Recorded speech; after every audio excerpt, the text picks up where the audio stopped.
Oh shit, you guys. Breaking news. Someone just set themselves on fire outside of the Trump trial in New York City today.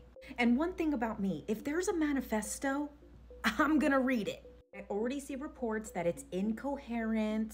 So let me break this down for you because I can translate it. So the man's name is Max Azzarello. He said this extreme act of protest is to draw attention to his discovery. And he starts off by apologizing for any pain that he's going to cause his family, friends, witnesses, or first responders. And this is a screenshot from his Instagram stories that he posted right before the incident. He started off by saying that cryptocurrency is a multi-trillion-dollar Ponzi scheme. He says that the collapse of the Silicon Valley Bank is just a small taste of what is coming. Silicon Valley Bank was shut down by government regulators last year, which was shortly after Peter Thiel, who co-founded PayPal with Elon Musk, initiated a bank run. This is when customers pull all of their money out of the bank because they're afraid it's about to collapse, which essentially brings on the collapse quicker.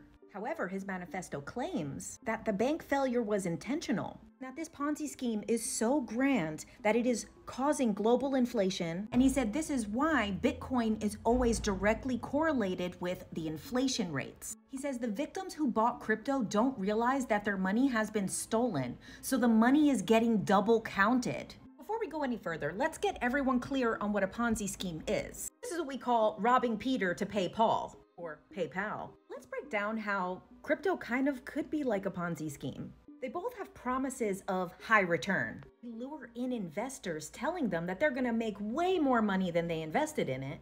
Also, a lot of cryptocurrencies, not all, lack any real assets. That said, things like Bitcoin and Ethereum are actually backed by the blockchain technology. Although there might not be assets, the technology is worth something. The main component of a Ponzi scheme is that as new investors come in, you have to take that investor money and give it to the old investors because there's no other money, because it doesn't have real assets or real business operations. It heavily relies on people continuously investing in it. He says when this Ponzi scheme comes to the surface, it's going to take down our whole economy and our stock market. He says that the perpetrators are piping money into the blockchain so that they can funnel money out using crypto exchanges. Essentially, he says all of these people are buying crypto, it's going into the blockchain. That money is getting funneled out by major corporate criminals. And while you might not want to believe this guy, Nobel Prize winning economist Paul Krugman told Business Insider that the Silicon Valley Bank was basically operating the same scam as Bernie Madoff,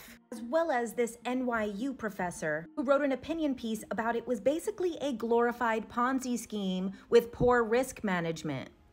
It's been highly documented that these cryptocurrency exchanges have been used to funnel money to terrorist organizations, ransom money, blackmail money, and we could probably take a wild guess and say that's where the trafficking exchange of money is happening as well. That the US Treasury has already sanctioned hundreds of millions of dollars related to all various types of crime that were using these crypto exchanges to off-ramp the money.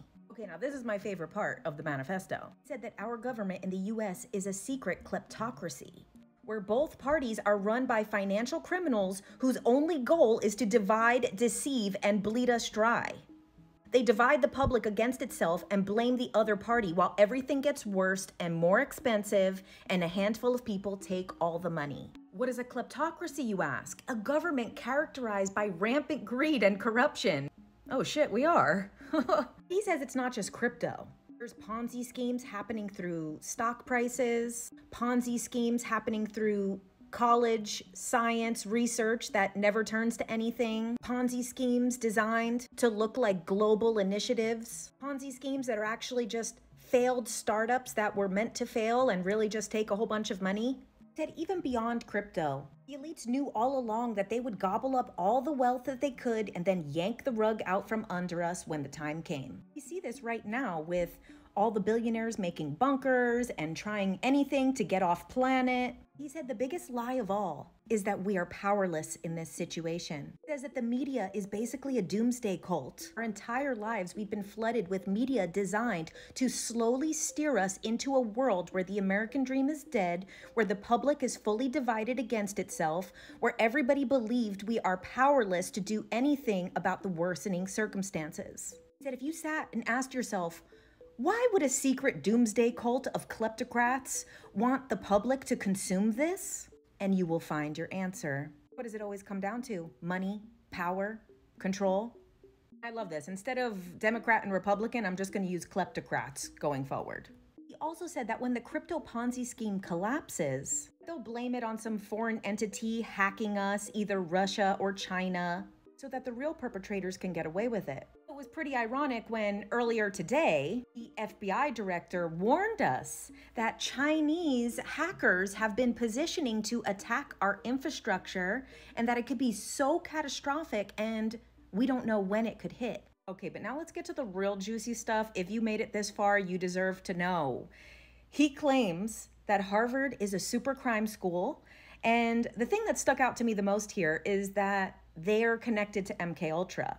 So I found it on the CIA website. And it's true.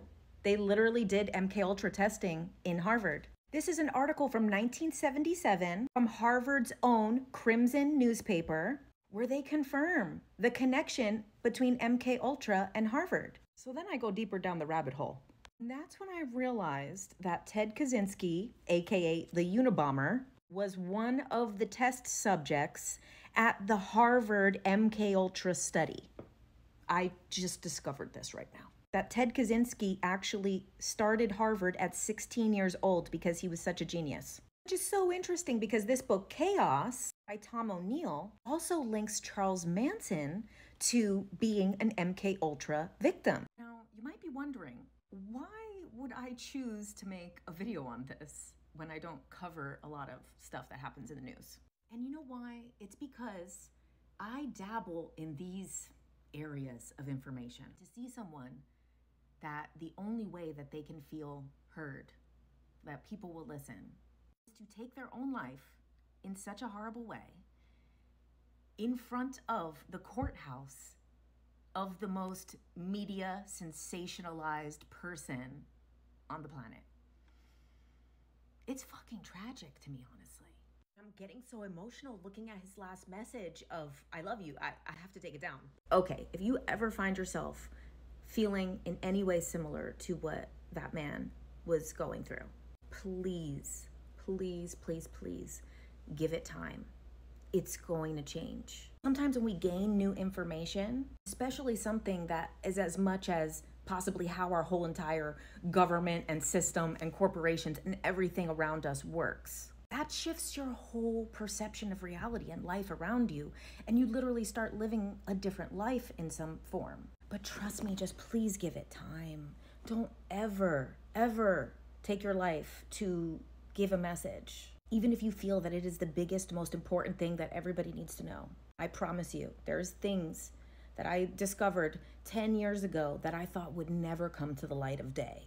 And trust me, it will. And if any of those people actually did what you said, please just trust in the greater mechanism of the universe, the simple just cause and effect law. Just please trust in that.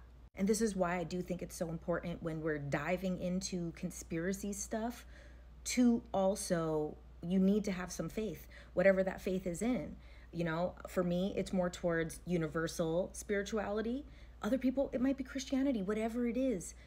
You need to lean into that faith and trust in the greater good as well.